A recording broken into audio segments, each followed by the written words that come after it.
Assalamualaikum, Football United ringan amatiran ala gua.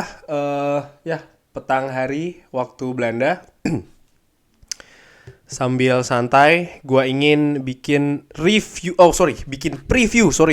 preview tentang atau mengenai pertandingan pre-season selanjutnya dari Manchester United, yaitu menghadapi Aston Villa, klub Inggris lainnya ya, dan ini merupakan tim Inggris ketiga yang akan dihadapi oleh Manchester United di preseason kali ini. Tentu saja pertama menghadapi Liverpool di Bangkok, lalu di Melbourne menghadapi Crystal Palace, dan ini preview tentang menghadapi Aston Villa yang musim lalu ini gua inget ada satu pertandingan di Birmingham di Villa Park, di mana pada saat itu Manchester United sudah unggul 2-0 ya menghadapi tuan rumah Aston Villa. Tapi akhirnya pertandingan berakhir dengan 2-2 yang tentu saja pada saat itu sangat-sangat disayangkan karena Manchester United sangat butuh poin untuk bisa menjaga peluang untuk masuk ke 4 besar. Sudah unggul 2-0, permainan pun juga cukup lumayan. Tapi justru ngedrop setelah Manchester United ini unggul 2-0. Aston Villa berhasil mengejar, bahkan akhirnya menyamakan kedudukan ya, menjadi 2-2. Sebelum menghadapi Manchester United di Perth, Aston Villa juga sudah melakukan beberapa partai uji coba di rangkaian pre-season Aston Villa ya. Yang terbaru mereka ini menang menghadapi Brisbane Roar, di mana pada saat itu gol diciptakan oleh Cameron Archer. Ini merupakan pemain muda berusia 20 tahun. Aston Villa sendiri punya beberapa pemain yang menurut gua berbahaya, sebut saja Matty Cash ya kan. Lalu juga ada Lucas Digne, lalu ada juga Danny Ings, lalu ada John McGinn, ada juga tentu saja ya pemain yang mereka datangkan kali ini dari Barcelona setelah musim lalu mereka pinjam, yaitu adalah Coutinho. Nah, gue melihat Aston Villa ini kalau dibandingkan dengan Liverpool, dibandingkan dengan Crystal Palace, Aston Villa ini tentu saja punya tipikal atau karakteristik yang berbeda lagi untuk dihadapi oleh pasukan Erik ten Hag. Dan menurut gue ini cukup bagus ya, karena ya akan memberikan variasi, utamanya kepada ya pengalaman bagi tim ya, individu pemain juga yang berada di dalamnya untuk ya menghadapi tim-tim yang berbeda, pemain-pemain yang berbeda, karakteristik yang berbeda juga. Dari sisi Erik ten Hag juga walaupun dalam 3 pertandingan terakhir starting 11 nyaris sama, lalu juga formasi nyaris sama, gue tahu mungkin ya asumsi gue adalah memang untuk mematangkan. Tapi kalau menurut gue berharap ketika menghadapi Aston Villa ini Erik ten Hag berani mencoba sesuatu yang berbeda.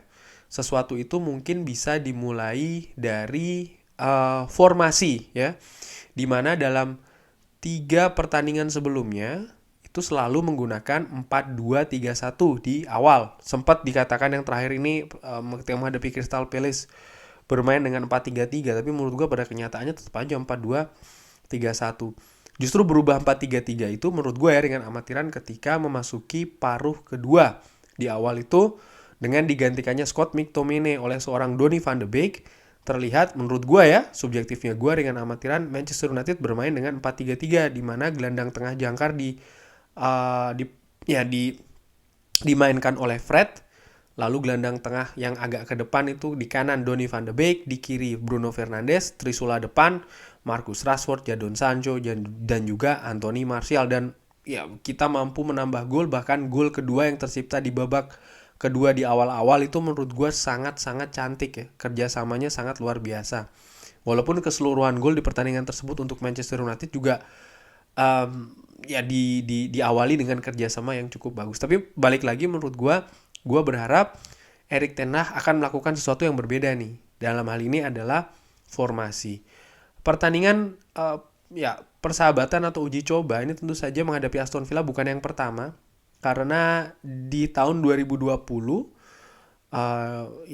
di awal-awal Covid ya itu sempat juga melakukan pertandingan uji coba menghadapi Aston Villa. Pada saat itu Manchester United kalah 1-0, gol diciptakan oleh Oli Watkins. Artinya ya cukup unik aja sih fakta bahwa Manchester United dalam beberapa musim terakhir ini menghadapi Aston Villa di ajang uji coba pre-season ini bukan yang pertama kali, kurang lebih demikian ya. Bagaimana soal pertandingan besok, apa yang gue harapkan ya dari pasukan Erik ten Hag? Tentu saja konsistensi, tapi juga variasi plus juga rotasi. Ini juga penting ya, karena untuk mencoba pemain-pemain lain, kaitannya juga dengan kedalaman skuad. Gue melihat selama ini kan nyaris tim babak pertama itu diisi oleh pemain inti, katakanlah demikian. Ini ketika berganti ke tim babak kedua, agak jeblok ya, gapnya tuh agak cukup gede, terutama ketika contoh menghadapi Crystal Palace kemarin, dimana sepanjang 65 menit pertandingan Manchester United itu sangat menguasai pertandingan, bahkan Crystal Palace ini sangat-sangat sulit berkembang. Tapi ketika pemain-pemain tersebut diganti, nah disitulah terlihat gapnya. Crystal Palace mulai sering menguasai bola, mengancam, bahkan akhirnya mampu menciptakan gol kan untuk Crystal Palace. Sedangkan Manchester United justru lebih banyak tertekan. Build up serangan juga tidak berjalan dengan bagus. Ada beberapa klip ya kan, Erik ten Hag nampak marah-marah. Dan menurut gue ya ini harus diperdekat lagi, dipererat lagi gap ini supaya jangan terlalu jauh ya. Nah ini bisa jadi dengan apa? Bisa jadi dengan melakukan rotasi, plus juga yang gue harapkan seperti gue katakan tadi sebelumnya, gue ingin melihat ya Erik ten Hag bermain mungkin dengan sistem yang berbeda, dengan katakanlah 4-3-3.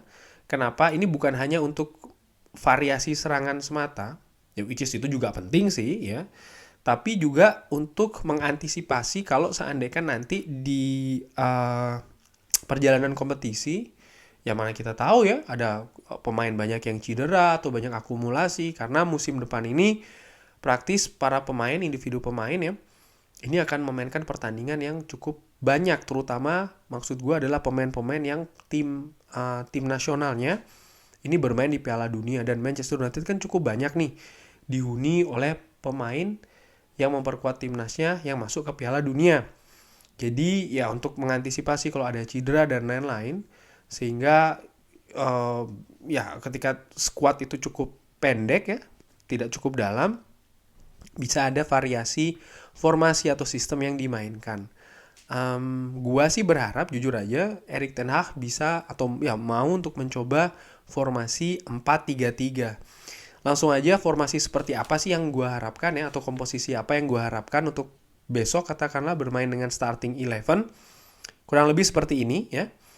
Ini David De Gea di posisi goalkeeper, karena ya bukan hanya penyelamatan, aksi-aksi penyelamatan saja yang diharapkan oleh David De Gea.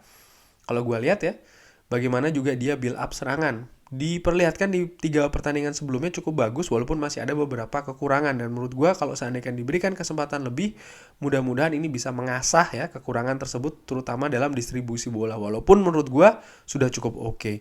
Di kanan Diogo Dalot, ya daripada Aaron Wan-Bissaka, kalau menurut gue ya dengan amatiran gue lebih ingin Diogo Dalot supaya lebih berkembang lagi, terutama dari sisi bertahan dan juga melakukan transisi. Jangan lupa gol dari seorang Anthony Martial, gol pembuka ketika menghadapi Crystal Palace itu buah asis yang cukup bagus dari seorang Diogo Dalot. Harry Maguire di belakang. Ya gue tahu Harry Maguire di 2 pertandingan sebelumnya bermain tidak cukup bagus ketika menghadapi Melbourne Victory di awal pertandingan, tapi setelahnya dia bermain cukup oke. Bahkan ketika menghadapi Crystal Palace menurut gue tampilannya jauh lebih bagus.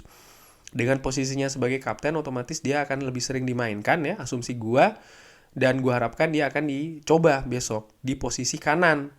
Nah, kiri Alex Telles. Ya gue tahu Alex Telles juga tidak bermain bagus ya ketika dimainkan, karena posisi aslinya dia bukan back tengah. Tapi gue ingin katakanlah semacam mencoba diasumsikan kalau posisi Alex Telles ini akan diisi oleh seorang Lisandro Martinez. Bagaimana ini Harry Maguire yang biasa bermain di sebelah kiri kali ini ditempatkan di kanan.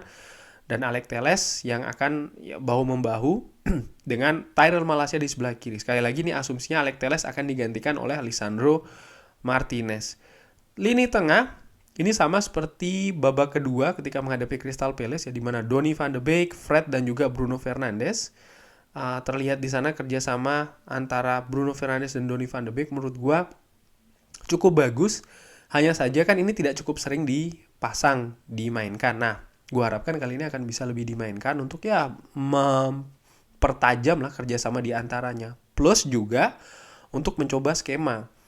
Diasumsikan nanti posisi Donny van de Beek bisa diisi oleh seorang Christian Eriksen mungkin ya. Lalu untuk Trisula di depan, Marcus Rashford, Anthony Martial dan juga Jadon Sancho menurut gue tampilan bertiga ini cukup luar biasa. Ketiganya selalu menciptakan gol di 3 pertandingan terakhir. Anthony Martial utamanya ya, berturut-turut. Untuk Jadon Sancho dan Marcus Rashford ini secara bergantian mencetak golnya. Tapi bagaimana kerjasama di antara ketiganya ini menurut gue cukup bagus dan mungkin bisa diasah lagi di uji coba besok menghadapi Aston Villa. Walaupun ya selanjutnya bisa dicoba juga pemain-pemain lain seperti Amad Diallo, mungkin juga Facundo Pellistri ataupun juga Anthony Elanga ya kan, itu bisa juga dimainkan. Tentu saja posisi striker ujung tombak ini masih menurut gue menantikan update dari seorang Cristiano Ronaldo. Karena dari kabar yang gue dapatkan, Cristiano Ronaldo ini jelas ada di skema seorang Erik ten Hag. Dan dari tidak jelasnya status saat ini, masih tetap ada kemungkinan Cristiano Ronaldo akan stay. Nah, kalau seandainya akan stay, ya di mana dia akan dimainkan? Kalau menurut gue, asumsi gue dia akan bermain di posisi penyerang tengah, pastinya di posisinya Anthony Martial. Anthony Martial mungkin akan jadi backupnya, itu juga mungkin, atau mungkin bergeser di kiri maupun juga ke kanan, itu juga sangat mungkin. Tapi yang jelas, selagi itu belum pasti, kepastian dari seorang Cristiano Ronaldo, Trisula ini yang di 3 pertandingan terakhir tampil cukup bagus menurut gue, ya supaya bisa lebih dipertajam lagi oleh Erik ten Hag ya, artinya dicoba kembali supaya makin padu, tapi juga tetap harus memperhatikan sisi rotasi di antara ketiganya, terutama ya karena ini kan hanya pertandingan uji coba di mana tujuannya ya untuk menguji dan juga mencoba. Nah, selain pemain-pemain tadi, ini juga pemain yang gue harapkan bisa dikasih kesempatan ya. Eric Bailly tentu saja bisa dicoba di sana, mungkin bisa mengisi posisinya seorang Alex Telles ya. Lalu juga Ethan Laird di posisi bek kanan, karena kabar terbaru dia dikabarkan diminati oleh Ajax, kontraknya pun juga tinggal setahun lagi. Tapi di penampilan terakhir gue cukup suka nih Ethan Laird, jadi mungkin bisa dicoba lagi, dan memang kalau bagus ya kenapa tidak ditawari langsung perpanjangan kontrak. Lalu tentu saja 2 pemain tengah, Charlie Savage dan juga Zidane Iqbal, menurut gue sih punya masa depan yang cukup bagus, bisa diberikan kesempatan lagi dan bisa dijadikan jaga-jaga ya. Artinya kalau seandainya memang kedalaman skuad ini kurang ya mungkin dia bisa dimasukkan ke tim utama. Tapi ya nanti tim kepelatihan yang harus mempertimbangkan, karena tentu saja kalau mereka masuk ke tim utama kan mungkin bisa berlatih dengan tim utama, tapi menit bermainnya mungkin tidak banyak ya kan. Dan ya apakah mereka butuh itu atau tidak? Karena pemain muda untuk berkembang butuh menit bermain yang banyak. Lalu juga James Garner, pemain yang absen di pertandingan sebelumnya, kabarnya sudah mulai pulih dari cederanya. Gue tidak sabar untuk menanti aksi seorang James Garner di atas lapangan ya. Tentu saja dengan 2 musim yang cukup sukses di Nottingham Forest, ya kita lihat, gue juga pingin lihat ya apakah dia sudah cukup layak menghuni atau masuk ke tim utama dari Manchester United. Mudah-mudahan dia bisa diturunkan. Lalu trio lini depan, Tahi Chong, mantan atau pemain yang pernah menyabet gelar pemain terbaik Akademi Manchester United ya, pemain dari Feyenoord, dari Feyenoord kalau tidak salah, dari Rotterdam pastinya ya. Tampilannya cukup lumayan ketika dimainkan, mungkin bisa dicoba lagi di sisi kanan. Dan di sisi kiri pemain yang sampai sejauh ini belum diturunkan juga selain James Garner, yaitu adalah Alejandro Garnacho. Gua ingin sih melihat Alejandro Garnacho, dan juga seorang Amad yang penampilannya jauh lebih baik ketika dia ini, artinya lebih baik ya ketika dia menghadapi Melbourne Victory kalau tidak salah, lebih cair penampilannya, pergerakannya lebih mobile dibanding ketika dia bermain menghadapi Liverpool. Ketika menghadapi gue lebih suka sih ketika dia menghadapi Melbourne Victory, jujur penampilan dari seorang Amad, dan ya mungkin bisa mempercepat adaptasi dia ya dengan gaya permainan Premier League. Dan ini kan gue ulangi lagi ya, sudah disinggung oleh Giovanni Van Bronckhorst yang mengatakan kalau Ahmad ini belum siap-siap betul untuk gaya sepak bola Britania Raya. Nah, dengan diberikannya dia menit bermain lebih, mungkin bisa menambah pengalaman ya, sekaligus adaptasi. Karena Ahmad ini didatangkan dengan harga yang cukup tinggi, mungkin dilabelin sebagai pemain masa depan ya, sehingga ada prospek di sana ya. Tetap tentu saja kalau memang seperti itu harus terus dikembangkan, dan usianya masih cukup muda pula ya kan. Kurang lebih demikian, dan ya sekali lagi yang gue harapkan dari pertandingan menghadapi Aston Villa ini, bukan besok ya, tapi hari Sabtu pertandingannya, Sabtu siang waktu Belanda. Yang gue harapkan bukan menang, gol banyak. Ya, gue pastinya seneng Manchester United mampu menciptakan 11 gol di 3 pertandingan, tapi sebenarnya bukan itu yang lebih penting. Tapi bagaimana sistem yang ingin dibangun oleh Erik ten Hag ya, ini bisa lebih rapi lagi terbangun, pemain betul mengerti, sehingga nanti ketika masuk kompetisi ini bisa diimplementasikan dengan lebih bagus. Kalau seandainya memang bisa menang, apalagi dengan skor mencolok, ya itu juga tentu saja lebih bagus. Tapi sekali lagi gue tidak melihat skor ya yang sudah-sudah yang diperoleh ketika menghadapi Liverpool, Melbourne Victory maupun juga Crystal Palace ini harus berulang ketika menghadapi Aston Villa. Kalau gue pribadi, gue tidak melihat seperti itu. Tapi sekali lagi, ya sistem bisa diperbaiki oleh Erik ten Hag, baik itu dengan tim utamanya ataupun dengan pemain lain di Manchester United, sehingga secara kolektif mereka ini semakin paham, semakin fasih dengan sistem filosofi gaya permainan yang ingin diterapkan oleh Erik ten Hag di Manchester United. Kurang lebih demikian preview pertandingan menghadapi Aston Villa. Terima kasih sudah menyaksikan. Jangan lupa like, sholat, dan juga subscribe. Insya Allah video ini akan tayang hari Jumat. Jadi gue ucapkan ya jangan lupa sholat Jumat ya. Terima kasih sudah menyaksikan sekali lagi. Jangan lupa like, sholat, dan juga subscribe sekali lagi. Wassalamualaikum warahmatullahi wabarakatuh.